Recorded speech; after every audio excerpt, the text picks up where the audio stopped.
남중국해 영유권을 둘러싼 중국과 필리핀 간 갈등에 미국과 일본 등이 가세해 중국의 세력 확장을 견제하고 나서면서 지정학적 긴장감이 고조되고 있습니다. 중국과 미국을 비롯한 반중국 동맹국 연합은 남중국해에서 경쟁적으로 해군과 공군 합동 군사훈련을 벌이는가 하며 각국 정상들이 공개 경고 메시지를 주고받으며 팽팽히 맞서고 있는데요.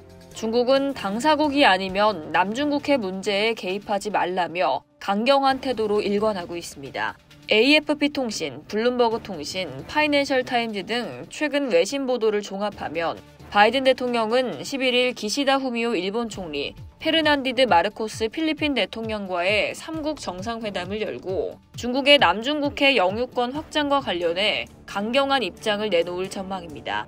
레드라인을 넘으면 미국이 직접 개입할 수 있다는 내용과 수년간 논의해온 일본군의 필리핀 파병 방안이 거론될 가능성도 있는데요. 남중국해 스프래틀리 군도 세컨드 토머스 암초를 놓고 중국과 필리핀의 영유권 분쟁이 점점 격화하자 중국을 직접 겨냥해 상황을 정리하려는 의도로 풀이됩니다. 미국의 한 정부 소식통은 바이든 대통령은 남중국해에 있는 시에라 마드레함에도 미국과 필리핀이 맺은 상호 방위 조약이 적용된다는 점을 공표할 것이라고 귀띔했습니다. 시에라 마드레함은 남중국해 스프래틀리 군도 주변 암초에 의해 좌초된 미국 폐군함이죠. 중국이 필리핀 영토를 침범할 경우 미국이 상호 방위 조약에 따라 직접 개입할 명분이 있다는 점을 강조할 것이란 해석입니다.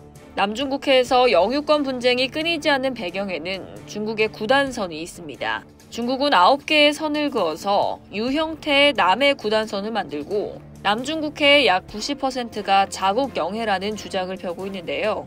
이 선의 대부분이 주변국의 배타적 경제구역을 침범하고 있어 갈등을 빚고 있는 겁니다. 최근엔 중국 해안경비대가 남중국해 일대에서 필리핀 선박에 수차례 물대포 공격을 퍼부으면서 양국이 첨예하게 맞서고 있습니다. 중국은 구단선의 근거로 남중국해 파라셀 군도에 20개, 스프래틀리 군도에 7개의 인공섬을 지어 군사기지화한 것을 내세우고 있지만 이는 2016년 국제상설중재재판소에서 인공섬을 지어 영해를 늘리는 건 법적 근거가 없다고 판결이 난 상황입니다.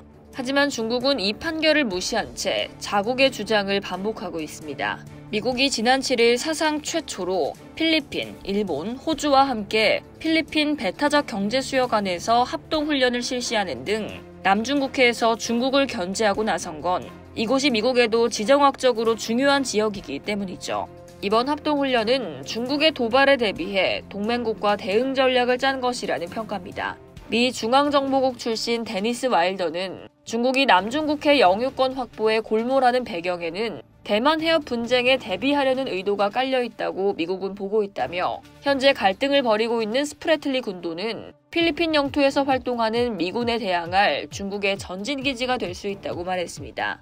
미 싱크탱크인 독일 마셜 재단의 중국 전문가 보니 글레이저도 중국이 필리핀 선박이나 군대를 직접 공격한다면 미국은 대응하지 않을 수 없을 것이라며 미중 양국의 중대한 정치적 위기가 뒤따르고 최악의 경우엔 군사적 갈등이 확대될 것이라고 우려했습니다.